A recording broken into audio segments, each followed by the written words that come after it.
ভিডিওতে আপনাদের দেখিয়েছিলাম এবছরে দুর্গা ঠাকুরকে কি কালার করা হচ্ছে, তার পাশাপাশি তার ছেলেপুলেকেও কি কালার করা হচ্ছে।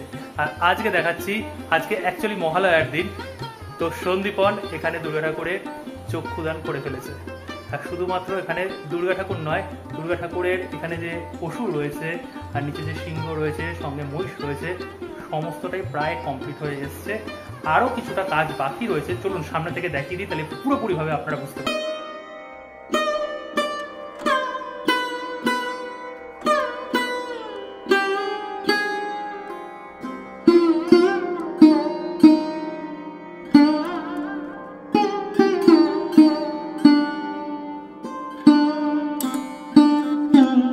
দেখুন এবছরের চোখটা কত সুন্দর লাগছে, আমার কাছে বেশ ভালো লেগেছে। আপনাদের কাছে কেমন লাগছে একটু বলবেন। এই যে শেডটা দিয়েছে আর সঙ্গে এখানে যে রেডের সঙ্গে ব্ল্যাক এবং হোয়াইটের কম্বিনেশন, আর এই যে তৃতীয় নেত্র এখানে যে হলুদের শেডটা, এটার জন্য একটা আলাদা হাইলাইট আসছে। আর এখানে বার্নিশ অলরেডি কিন্তু করা হয়নি, এখানে সেকেন্ড কোট করা হয়েছে বলে অ্যাকচুয়ালি একটু তেল তেলে ভাব লাগছে। কেমন লাগছে এখানে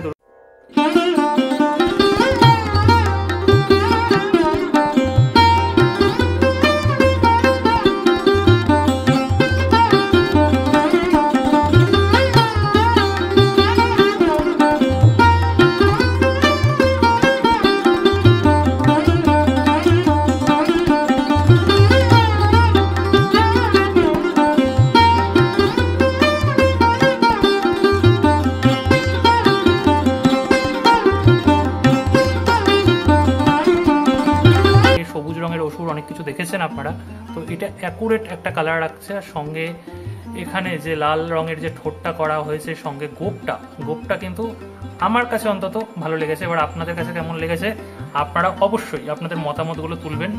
আর এই সে আমাদের বাহন, দুর্গার বাহন সিংহকে বলেছিলাম এই জায়গাটা পিঙ্ক টাইপের একটা শেড করা হবে আর দাঁতগুলোকে রং করা হবে।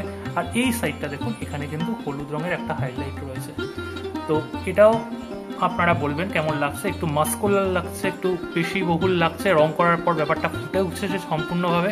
আর নিচে সবার নিচে তো মহিষী থাকে, আর মহিষ তো প্রায় শুয়ে রয়েছে। আর এখানে এখনো কিছু বাকি রয়েছে, এটা যদি দেখেন এখানে যে সিংহ থাবাটা দিয়েছে, এখানে হয়তো একটু রেড কালার সন্দীপন দেবে। আর এখানে মহিষ শুয়ে রয়েছে, মহিষটাকেও কিন্তু এখানে চক্ষু দান করে ফেলেছে। তার মানে এখানে দুর্গা ঠাকুর প্রায় 80%-এর ওপর কমপ্লিট হয়ে গেছে কালারিং এর দিক থেকে।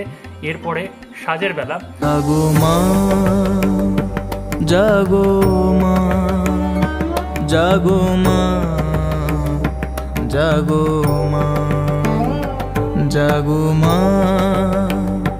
জাগো মা জাগো দুর্গা জাগো মা।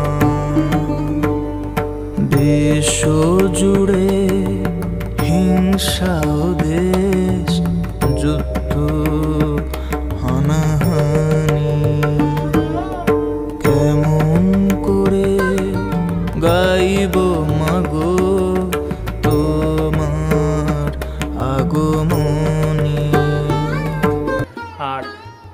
আর এখানে যদি কার্তিককে দেখাই, তার পাশাপাশি যদি সরস্বতীকে দেখাই, এর চক্ষুদান কিন্তু এখনো সম্পন্ন হয়নি।